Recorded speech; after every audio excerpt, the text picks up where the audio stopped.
Hey everybody, this is Alex Merced from alexmercedcoder.com. Just a heads up, my cocktail is on my shoulder, so you might hear the bird in the background. So, what we're going to be talking about today is just advanced, or just everything about the arrow functions, just so you understand like how arrow functions work, what you can and can't do with arrow functions. Okay, base an arrow function is what's referred to as an anonymous function. So in most programming languages and in JavaScript, usually you put some sort of keyword that represents function. So in this, and you can do this in JavaScript. I'll say, oh, it's a function. That's my function keyword. And then you give a name to the function. So the function's not anonymous. Hello. And then you would list the parameters of the function. And then you would put the instruction of what the function does. So we'll just say console.log. Hello. Okay. And then what you can do is you can then invoke the function. Hello. Save.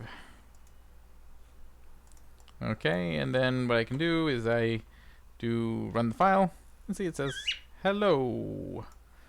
Okay, that's just a normal function. It's not anonymous. It's named. Okay, anonymous functions are nice because one, you generally don't need to use this function keyword, so that's less typing. That's pretty cool. But also anonymous functions are treated more like, they look more like strict data. So instead of me saying, okay, giving the function a name, I would create a variable called hello,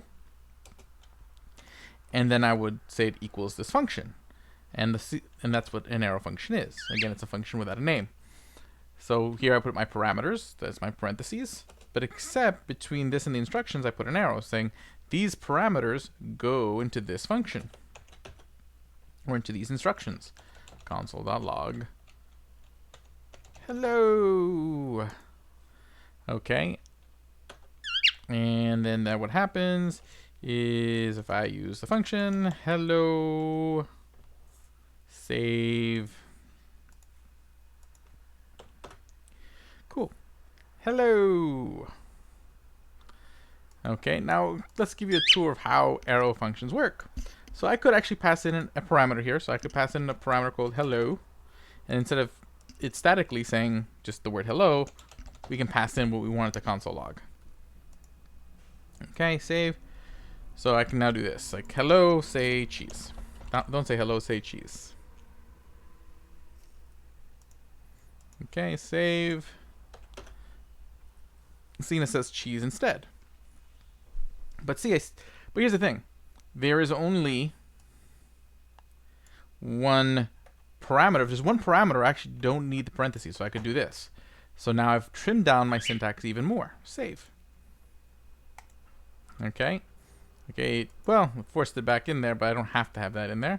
It's just my formatter is automatically putting the parentheses. Okay. And technically, since there's only one instruction, I don't even need the curly brackets. So I could do this.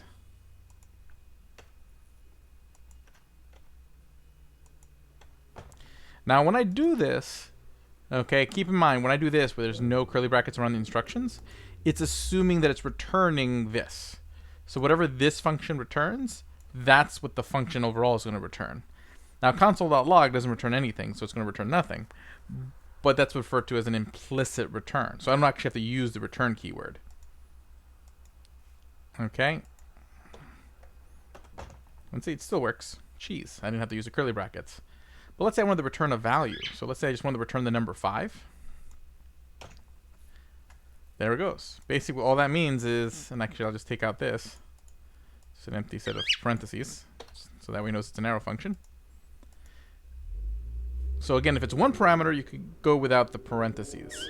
If you have no parameters, or 2 or more parameters, then you do need the parentheses. And then again, here, you don't need the curly brackets unless you have more than one statement or one expression. But if it has no curly brackets, then it will return the result of that expression by default. So it's going to return 5 in this case. So now if I change this to console.log, hello, again, hello just basically returns 5. Save. And we run it, and it gives me back 5. That's nice. Now what happens if I put curly brackets in front of it? Now I should get back undefined. I'll explain why in a second.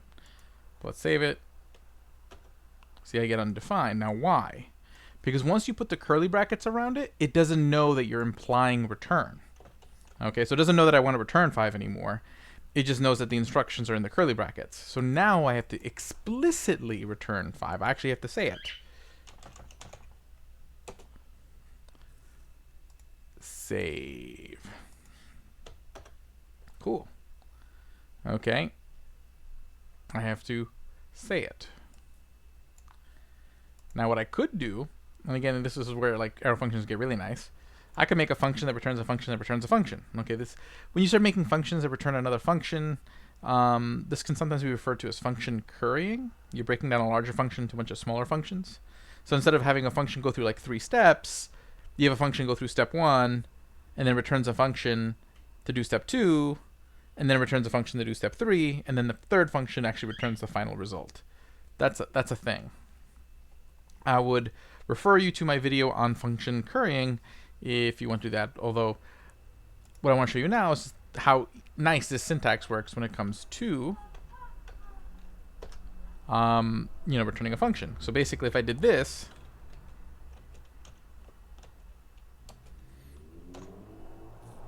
so you see, this is an arrow function that returns this function that returns 5. So this returns a function that returns 5.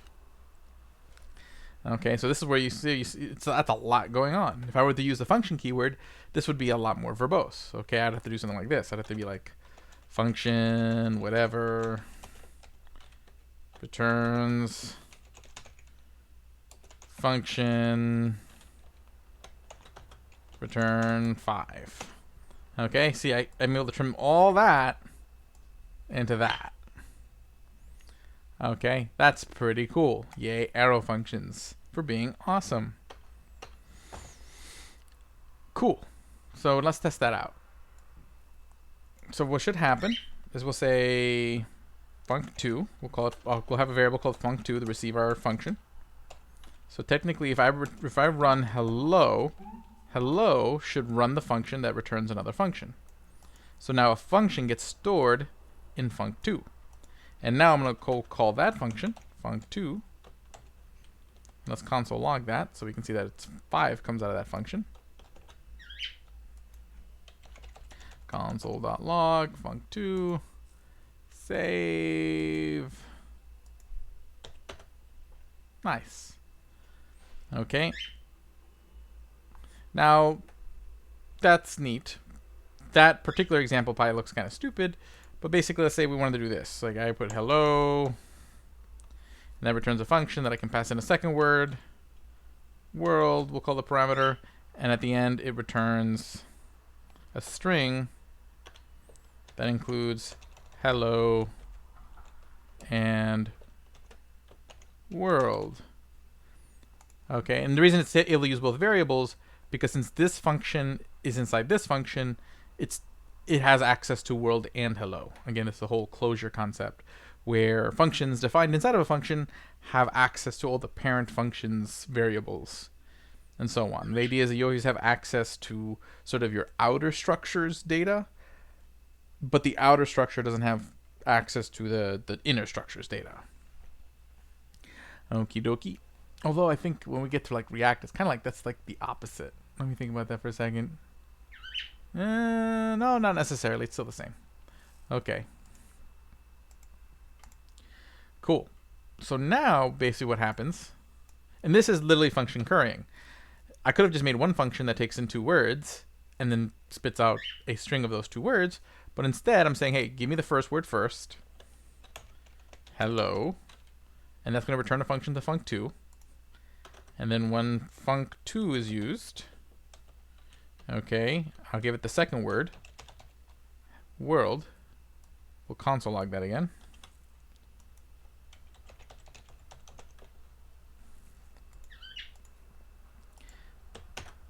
Okay, hello world.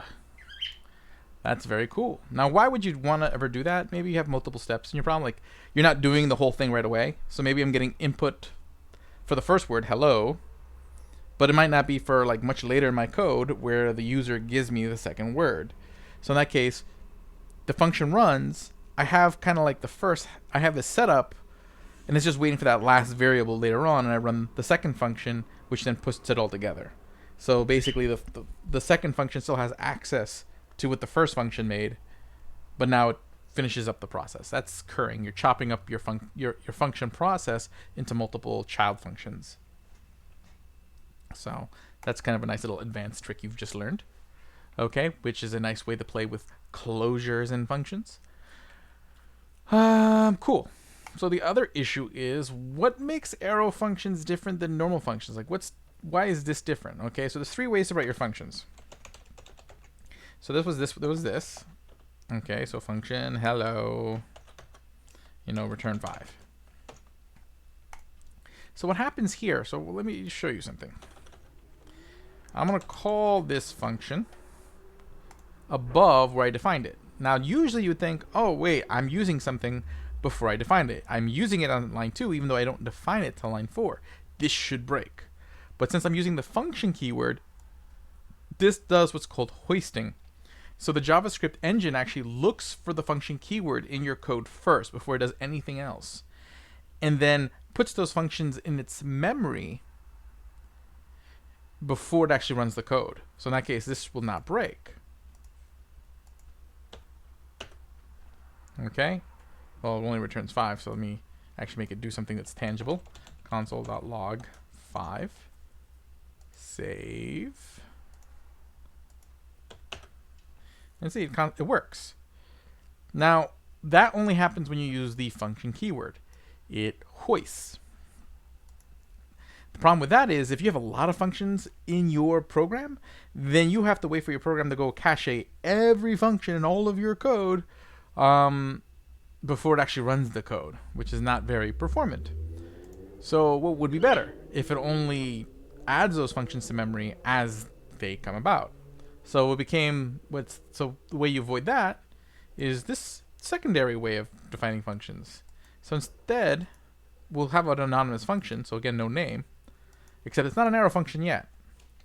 But we'll do const hello equals functions, because variable declarations don't, so const let var, those are not hoisted, okay? Because you never know when those variables need to disappear, they need to appear. JavaScript doesn't make any assumptions about when your variables need to exist. It just follows your code. So in that case, it will not, the hello function doesn't exist until line 3. So now when I use hello, it should now error. Say it's like, I don't know what this function is. See, and there we go. Cannot access hello before initialization. Because now I'm not initializing it as a function. I'm not using the function keyword first. I'm initializing a variable, and variables are not hoisted. So that's just the difference between those two. But either way, if I use the function keyword, there's another issue. Okay, JavaScript functions, when JavaScript was first created, functions served a double role. So yes, you could create a function with a function, but functions also allowed you to create what was called a constructor. And they always had this object attached to it. So every function has this object attached to it called the prototype. So watch this. Function dog. Okay. And we'll say this. So this, and this always refers to an individual dog. Okay, you'll see this in classes, and I'll come back to classes. But let's say I do a thing called this.bark. And this.bark equals a function. I'll use an arrow function here just to, I'll just do this. This.bark equals a function. Console.log bark. Okay, save. Okay, and now I can do this. I will say const sparky equals a new, because I'm using the function keyword, that prototype exists, which means using the new keyword, it creates a new object and then uses the prototype of the function that I specify next. So if I say new dog, It's going to create a new object, and that object is going to take this function, or the object, the prototype attached to this function, as its prototype. Okay? So it's basically going to look at this function for how it's defined. This is literally how classes work. Okay? And again, I'm going to come back to that. So new dog, again, it's a function. This is called a constructor function. So I create a new dog called Sparky, and now Sparky can use any of these this properties that are inside the function. So now I can be like Sparky dot bark save. Okay, now if I run this code, bark is not defined. Let me think about that. Function dog this dot bark equals function console log that bark const Sparky equals new dog. Oh, did I not save? That's why. Okay, save. Still doesn't like it. Oh, I did this again. This has got to be a string. Save. Okay, see, and it barks. Okay, so basically, Sparky has access to all the this properties. It's just, I use the word Sparky. Okay. That's confusing because you have your function keyword and it's doing two things. It's doing normal functions, as we were doing earlier, and then it makes constructors, which is like an object-oriented programming thing, which usually you have a separate thing to do. In most languages, you have a thing called a class that does that. So, and then again, this still is the case if I were to rearrange this to like this. If I were to do this, const dog equals function like this, it'll still have the prototype. It won't be hoisted anymore, but it still has the prototype. So it'll still bark. Okay, so what they did, arrow functions serve another purpose. They say, you know what, this old function prototype thing, this is confusing. How about we let functions be functions, and this whole prototype and new thing, we're going to put that into classes. So they eventually added the class keyword. We'll come back to that in just a moment. But now watch what happens when I turn this into an arrow function. This will not work anymore, because arrow functions don't have that prototype attached to it. They don't have that weird extra object attached. So when I do this, I should get an error. See? Well, that's not the error I was expecting. Let's see here. Oh, forgot the arrow in the arrow function. There we go. Save. Okay, and see, dog is not a constructor because arrow functions cannot do that thing. They don't work. They cannot double as a constructor, which is nice because then you know arrow functions are just arrow functions. You don't have to worry about this whole this thing. Okay, this is why in like other frameworks, there's always all this weird stuff you have to do with the this keyword, because if you're using older function syntax, if you use the older keyword, there's all this weird binding issues with this. Like, what is this? Is it the dog? Is it something else? Especially when you're starting to like use like buttons on a website, it thinks the button is this, or it thinks the H1 is this, and it gets really confused, and it's really, really frustrating. Arrow functions, you don't have to worry about that. It's just a function. It doesn't define this. So then how do you do this? If you use arrow functions for functions, then how would I define dog? Well, what we would do is nowadays you use the word class. We move this whole constructor thing over into the class keyword. So you would do class dog. And then we would say, then here's the constructor function. And here's where we would actually sit there and, well, in this case, we don't have any properties for the dog, so I'm just going to leave that empty. And we would separately define the bark function here. Okay, console.log bark. And that's the same thing. And now this would work again.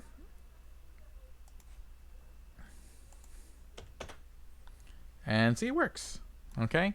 So essentially that's like why arrow functions exist, because when they came out with ES6, they want to take that old function thing and be like, let's separate its two parts. The constructor part goes into classes, and then the function part goes into these arrow functions, and these are both going to be better ways of doing things, so people should just do them this way. Okay? So you use classes when you want to do like this whole prototype, object thing, and then you use arrow functions when you want functions. So what are the three differences? Okay, just to kind of go over this one more time. If I use the function keyword, so function name this has a prototype attached to it, and it's hoisted, which is not performant. Now I could improve that by doing const name equals this. So this is no longer hoisted, but it still has a prototype attached. Okay, or I can change this to this. I'll put the arrow here. And this is not hoisted, does not have a prototype attached. It's just a pure function, so there's no funkiness with this keyword, making everybody happy. Okay, so I think that's probably everything you've ever wanted to know about arrow functions. I can't imagine there's really anything else I can squeeze into this. And that's the 21 minutes. That's pretty good. But you guys have a good one. Ciao. This is Alex Merced from alexmercedcoder.com. Make sure to go check out devnursery.com. Join the Slack channel and the Discord channel.